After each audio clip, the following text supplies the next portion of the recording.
Hello world! Today I'm going to talk about what Jimmy Dore from the Jimmy Dore Show got wrong about the minimum wage. Recently, Andrew Yang appeared on Jimmy Dore's show to talk about his 2020 platform. The Jimmy Dore Show, for those that don't know, is a popular left-wing talk show that promotes liberal ideals. So if you're into that, I do highly recommend them.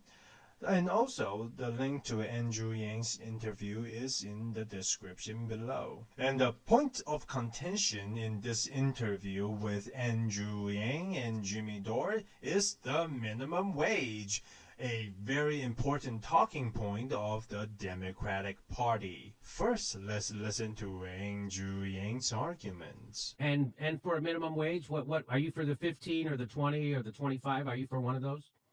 Well, I'm for 100% for the spirit that no American should be working full time and not be able to pay their bills. But the reality is, if we move to a $15 minimum wage, there are many, many small businesses and industries like fast food that would probably end up getting rid of shifts and workers.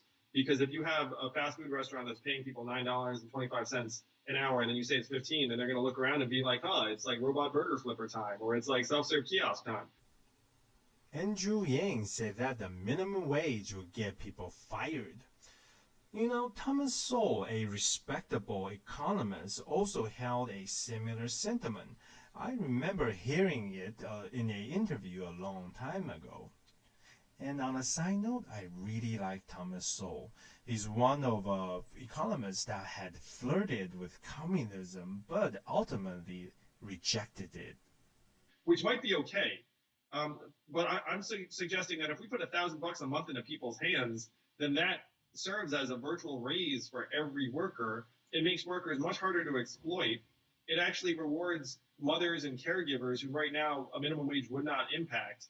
Like a freedom dividend is much, much broader and bigger, and then we can turn to a minimum wage, but the need for it goes much, much lower because I'm essentially giving everyone $1,000 a month raise, which would raise the effective minimum wage to close to $15 an hour anyway. So okay, well, I would put. I don't agree with that because that idea that if we raise people's wages, they'll automate them. They will automate them if they can. You know, JD, I do agree wholeheartedly, but that's a big if. Currently, only repetitive tasks can be automated with any sort of efficiency and be economically viable. Certain small-scale operations still require manual labor. Though, like what Andrew Yang said, raising the minimum wage would have the unintentional consequences of accelerating the use of automation. You know, look up the New York City car wash as an example of that. I like to bowl. We don't have pin setters anymore. It's not because they tried to get more money for pin setters. I think that automated pin setters can do a better job than any humans can, and that's probably one of the reasons they got replaced. Okay. Well, it is also true too, though, Jimmy, that like if you look at like some struggling mom and pop retailer around the country, like a lot of them are paying their workers like $9, $10 an hour, and then if you say, hey, it's $15, like some of them might cut back shifts or some of them might struggle. Like I've run a small private company, and a lot of these small businesses are really, really close to, like the red at any moment in time. Mm-hmm. And something that seems like completely common sense to us, being like, hey, just pay people $15 an hour, actually would cause some of these businesses to say, you know what, I'm gonna have to cut a shift or cut a worker at the margins.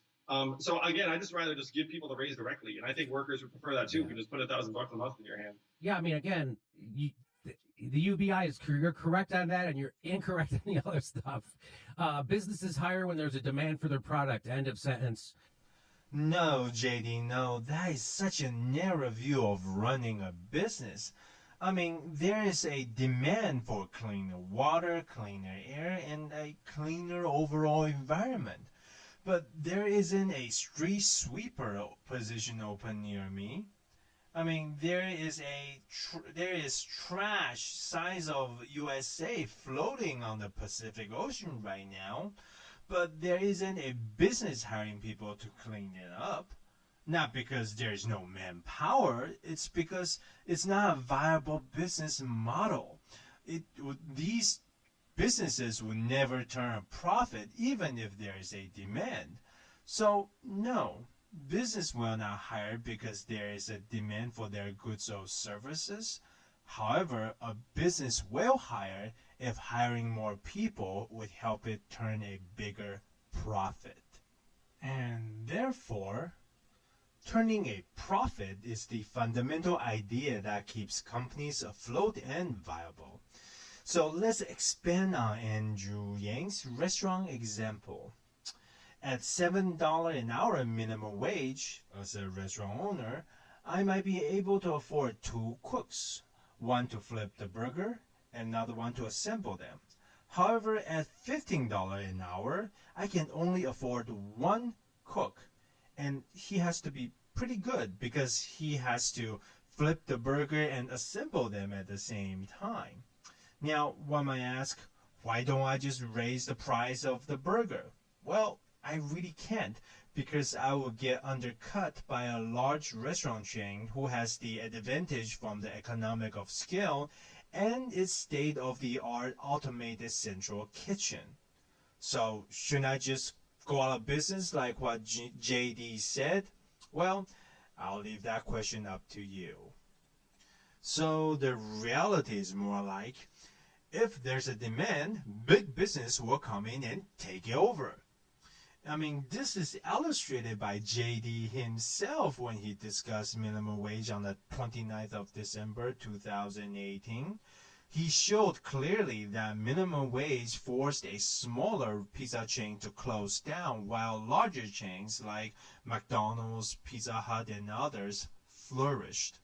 And if there's a demand for their product, they got to hire a worker. And nobody's going to go, boy, I have all these orders, but I can't pay that guy $15, so I'm not going to fill them. So that's illogical. That is a right-wing talking point. That is not how economics works. Businesses are not flourishing at that level. If they're just living hand to mouth and they don't have the orders, and they have a hard time even paying the people they have, if you elevate those costs, it might in some situations mean they cut shifts or cut workers. I mean, that is not economic theory. That is sound. That is right-wing talking points.